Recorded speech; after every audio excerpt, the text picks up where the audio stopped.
Hi everybody, this is Michelle Musselwhite, registered dietitian with Atrium Health Pineville Cardiac and Pulmonary Rehab Programs. Today we're going to talk about the basics about Mediterranean meal plan. So when you're thinking about going more plant-based, the Mediterranean meal plan is a plant-based meal plan.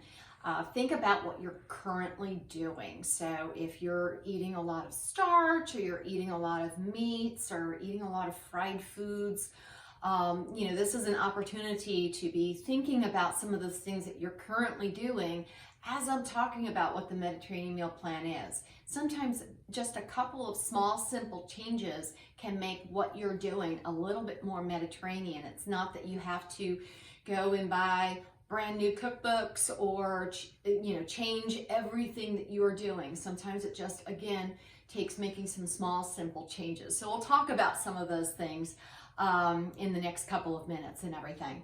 So when you're looking over here, you're thinking about more plant-based. So here's some of your more plant-based items. So the base of the Mediterranean meal plan is going to be a lot of your vegetables. It will be your fruits, your good oils, your nuts and seeds, your whole grains, your herbs and spices. So this is everything that we're kind of trying to make the bulk of our meal plan and everything.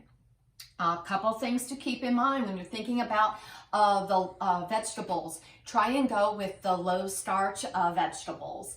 And when you're thinking about the low starch vegetables, that'll be things like your greens and broccoli, cauliflower, your green beans, cabbage, asparagus, zucchini, yellow squash, all of those types of vegetables.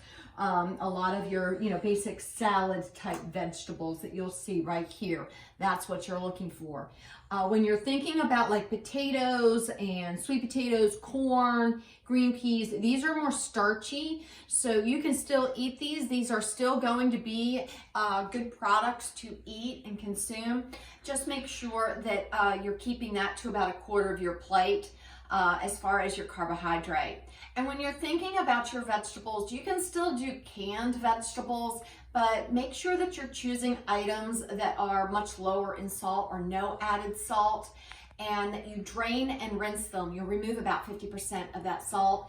And then if you're choosing your frozen vegetables, just look at the ingredient list. A quick look at the ingredient list, and you just see your vegetables like carrots and broccoli and water chestnuts and cauliflower.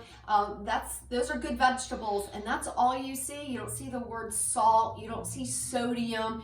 Then they haven't added that into the package, so those are still good choices to add into your meals for a quick vegetable. That's what you're trying to do, is just add in those quick vegetables and everything. With your fruits, we want to make sure that we are adding a little bit of fruit, and Keith phrases a little bit. So you're trying to go again with a lot of your fresh fruits. But what people will do with fruit is, well, fruit's healthy for me. I can eat as much as I want. And more is not necessarily better. When we eat more fruit or too much fruit, then what happens is we add in too much sugar. So keep your portions small. Your fruit should be about the size of a tennis ball. And, you're talking about all your wonderful berries. You're talking about apples, all your melons, all your citrus. So many different fresh fruits that you can be choosing. Now, if you are going to choose the canned or the little little cups of fruit that would be like in the canned section or processed section, just make sure that you're choosing the ones that are in a water pack or a juice pack. And then if you have a little bit of a light syrup, drain and rinse that if you can.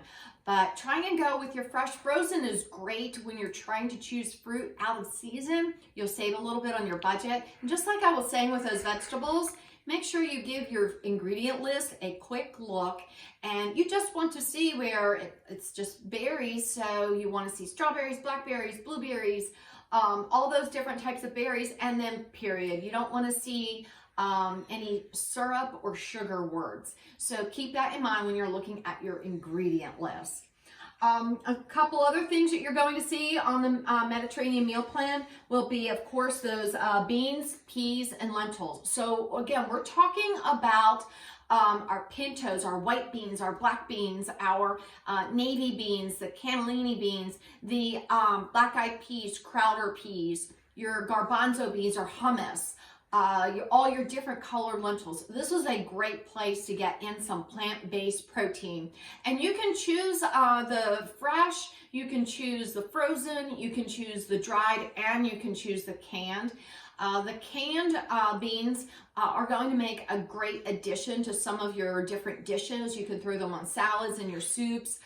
Make a quick hummus. You can, add them into a fresh salsa for a quick protein. So keep that in mind. Just try and choose the lowest salt or lowest sodium that you can find, or no added salt. And again, drain and rinse so that you can add those in. It's a great protein to get into your meal plan. And this has that soluble fiber to it to help you to lower your blood cholesterol, your LDL. So keep that in mind. We also want to try and choose a variety of different nuts and seeds. You can do all different types of nuts. Walnuts are one of your top nuts to choose. With your nut butters, try and make sure that it's a natural nut butter. So something where you're not going to see those tropical oils like palm oil, palm kernel oil. You don't want to see any added sugars such as sugar or high fructose corn syrup or any other types of syrups. Your seeds, you can do chia seeds, sesame seeds, sunflower seeds. You can do your, cashews, pecans. So there's a variety of different nuts that you can choose, and those will all be good. Just be careful about salt. So you're trying to get them unsalted. These walnuts that I have here, I found those in the baking aisle, and I just grabbed a bag, so they're unsalted and ready to put in different dishes or on top of salads or to eat them as a snack. But just try and keep your portion to a small palmful or about a quarter cup. So this is a quarter cup of walnuts sitting right here. And then with your seeds, these are chia seeds, sesame seeds. You can do a lot of different things with those. Again, you can just sort of sprinkle them on top of a stir fry that you've done for a little bit of a crunch. You can put your chia seeds in a smoothie. You can put flax seeds in a smoothie. You can put them in an oatmeal. So there's so many different things to do with seeds. And toasting your sesame seeds will also add just a little bit of flavor. Makes it really yummy. So think about that. You've got different types of fats, other fats that you can use in your meal plan.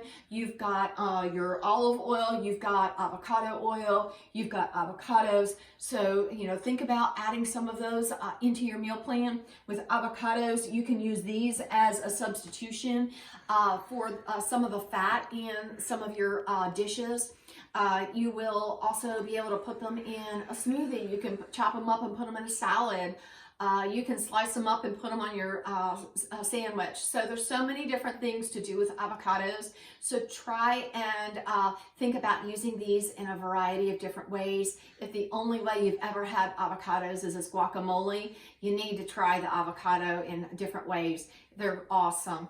And when it comes to your oils, remember olive oil actually has a low smoke point. So you want to make sure that you are using the appropriate oil for what you're doing with it. So this will be good. You can use this on as your salad dressing. You can use it in some of your low temperature cooking and everything. There is olive oil out there that is light. And you will see that in the grocery store, same area as your other olive oils. Keep in mind, it is a little bit more refined, but it will stand up to that temperature, that high heat, a little bit better. Avocado oil also will stand up to that high heat much better as well. You also have your grains. Now, here's another area where people are thinking, okay, well, I'm switching my grains to whole grains and more is better. So this is actually a whole cup of cooked oatmeal, and an actual serving size of cooked oatmeal should be a half a cup after you've cooked it. So I actually have 2 servings of oatmeal right here, where these others are kind of in 1 portion servings. So do keep that in mind. You want to be careful about how big. These are also carbs. So again, a quarter of your plate. So think about that. If you're eating a lot of white starch, Again, that makes the triglycerides go up, your blood sugars go up. It can make your weight go up a little bit faster, makes you hungry a little bit faster when you're doing all that white starch. So having that fiber present is going to help with your appetite, gives you more vitamins and minerals, blood sugar control. So keep that in mind. Just keep your portions much smaller than you typically would. So don't just fill up the bowl with your cereal or fill up the bowl with the oatmeal. You need to make sure that you're measuring that out. And again, with our grains, we are measuring these after cooking. So your rice, you're going to measure a half a cup after it's cooked, not half a cup raw and then cook it, because remember, it's going to swell, fluff up, so you'll actually have more rice there than you thought. So keep those portions small. Don't forget to use your herbs and spices, and you can also use like garlic and onions, peppers to add some flavor into your foods. So this is a great thing to be adding in. They can be fresh, they can be freeze-dried, they can be dried, as a lot of these are. And just make sure that your blends, your seasoning blends are salt-free. So that's going to be important that they are salt-free. Some of them do still have salt in there. So we're trying to get some of that salt out of our meal plan as far as that processed salt and sodium and everything. If you're not using, a lot of processed foods, you're not dining out at restaurants or getting takeout or to-go items, then you might be able to get away with using a little bit of salt. But for the most part, try and choose your herbs and spices to add in some good flavor. And again, things like your onions or shallots, garlic, cloves, your different colored peppers and everything. Great flavor. Another thing to add some great flavor when you're talking about your vegetables is roasting them. So roast those vegetables, or I will throw them on the grill in the summertime to add in some really good flavor. Just because boiling those vegetables or steaming those vegetables doesn't add much with flavor. Then we have our fish and our shellfish. So, salmon, tuna, trout, mackerel, you're going to get some great omega-3 fatty acids. And all your other fish also still supply you with a little bit of those omega-3s. Try and go wild caught versus farm raised. Wild caught fish and shellfish is going to give you more omega-3s, a little less saturated fat, better quality fish. So do keep that in mind. And remember, bake, grill, broil. Don't be doing the deep fat frying and everything for your fish and shellfish. And you can also do like your canned fish. You can do the foil pouches for some quick meals. So this is also something I keep on hand for a quick meal to get some fish in, especially if you don't have a lot of fresh fish in your area of where you're living. So these do make a good substitution for the fresh fish. You can do frozen, wild caught fish, and it's vacuum, some of them are going to be vacuum packed. You just pull out what you need and make some little foil packets with vegetables in them to throw in the oven or throw on top of the grill. So you can do a couple of really cool things with that. And then as we're going up that pyramid for the Mediterranean meal plan, they still keep your dairy. So you still have like your milk and your yogurts and your cheese. You still have your eggs, you still have your poultry. So try and keep that in mind. With your milks, try and choose 1% or fat-free milk. If you're going more like a whole milk or a 2% milk, try and go where it's organic so that you have more of those omega-3s in there.